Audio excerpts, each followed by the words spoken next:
Pulang dari tempat hiburan malam, pasangan muda-mudi yang mengendarai mobil menabrak pasangan suami istri bersama anaknya hingga tewas di Jalan Hang Tuah, Kecamatan Tenayan Raya, Kota Pekanbaru, Riau.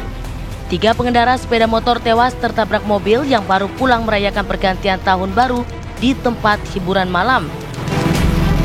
Dari hasil pemeriksaan, mobil tersebut dikemudikan Antoni Romansyah dengan 2 penumpang lainnya. Ketiganya diduga positif mengkonsumsi narkoba jenis sabu dan ekstasi di saat merayakan malam pergantian tahun baru. Agustus 2024, kasus serupa juga terjadi. Seorang mahasiswi menabrak pengendara motor hingga tewas di tempat. Pelaku terbukti dalam pengaruh narkoba serta minuman keras. Pelaku yang masih berstatus mahasiswi ini bernama Marisa Putri, berusia 21 tahun. Pelaku mengaku dalam keadaan tidak sadar saat berkendara dan menabrak sepeda motor korban dari belakang. Kepolisian telah menetapkan Marisa Putri sebagai tersangka dan dinyatakan positif mengkonsumsi narkoba setelah menjalani tes urin. Petugas juga memburu teman pelaku yang ikut dalam pesta narkoba di tempat hiburan malam. Dari Pekanbaru, Riau, Muhammad Arifin Fajar Ramadan, TV One mengabarkan.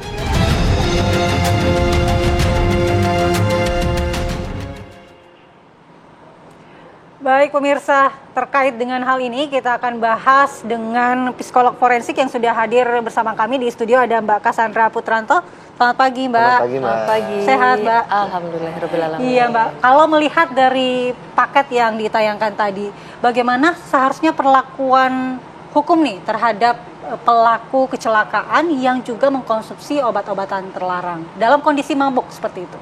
Baik, jadi memang sebenarnya saya di sini dihadirkan sebagai psikolog forensiknya ya, walaupun saya juga punya kompetensi sebagai psikolog klinisnya. Karena memang perbedaan antara psikolog klinis forensik itu terhadap lingkup dari penanganannya atau pembahasannya.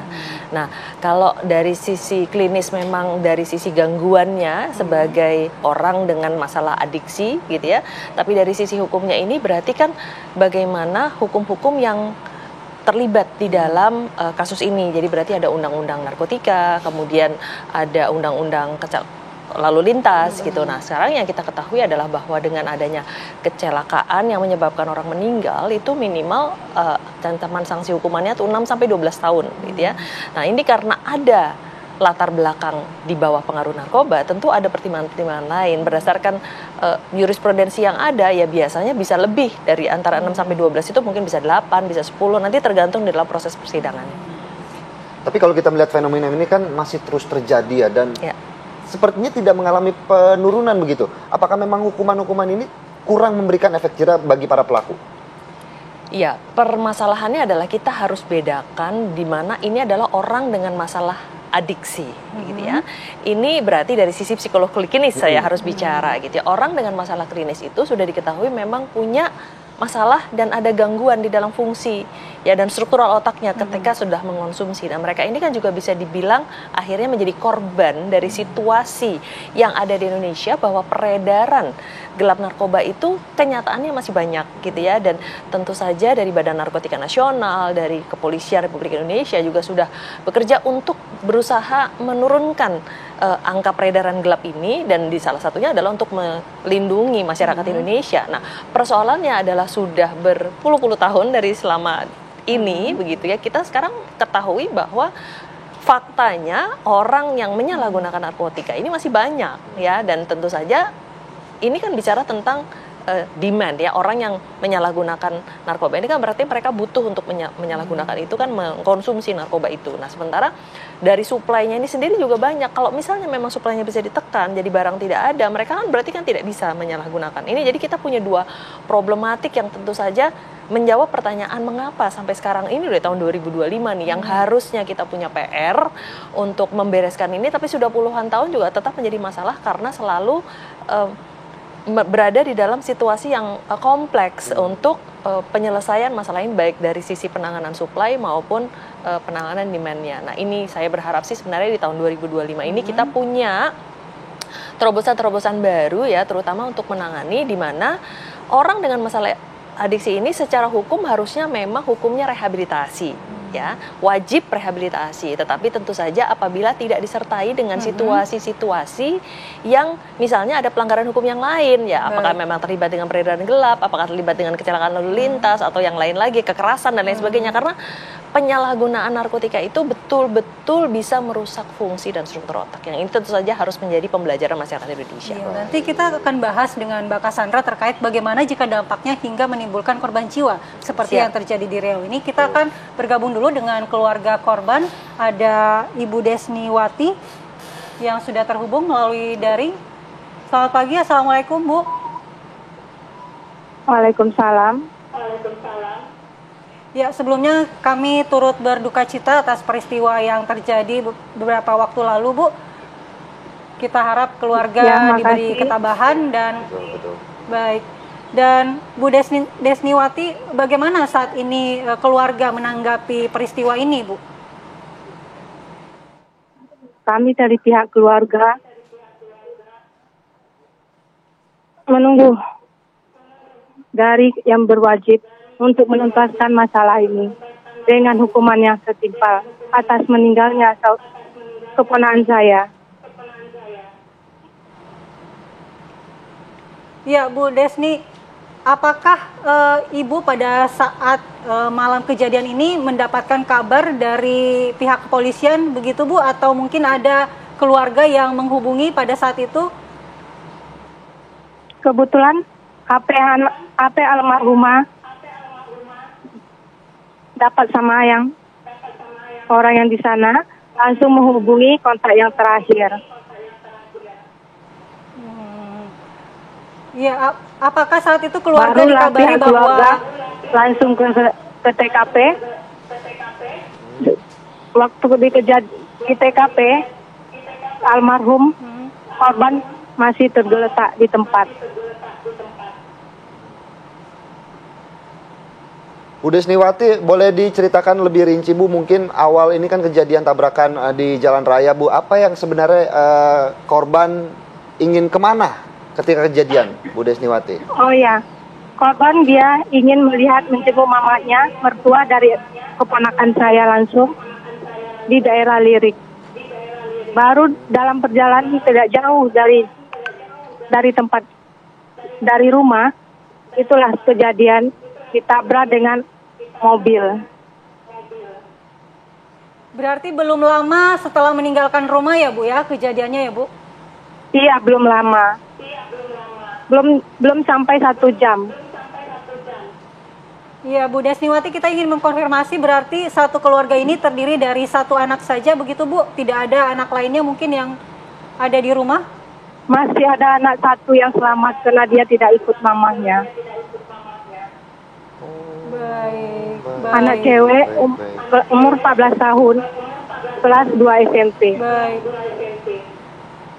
Sebelumnya pihak keluarga sendiri tidak mendapatkan firasat apa-apa, Bu, ya, terkait kejadian ini, Bu? Enggak ada, Pak.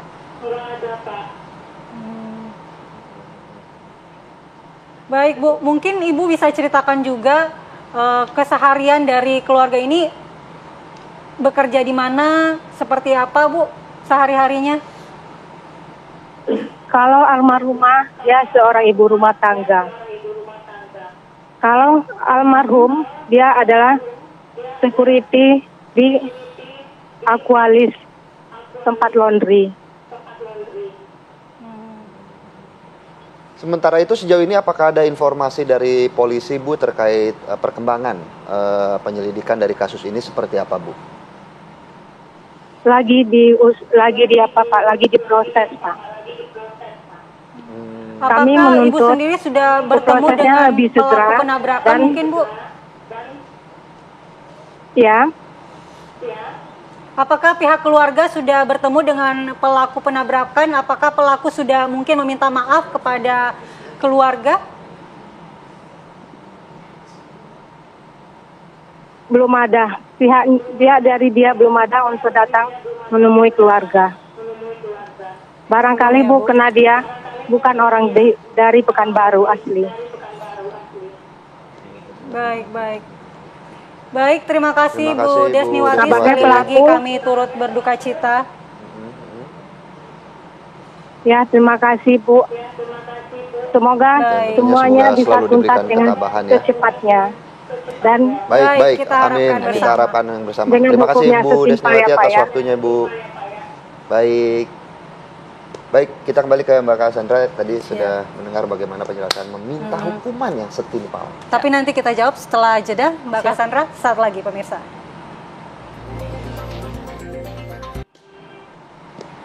Terima kasih Anda masih menyaksikan Apa Kabar Indonesia Pagi. Kembali melanjutkan perbincangan terkait fenomena pengguna narkoba yang kemudian mengendarai kendaraan dan berakibat hilangnya nyawa seseorang. Kita kembali ke Mbak Cassandra. Ya. Mbak, kalau bisa dibilang kan ini korban versus korban. Ya.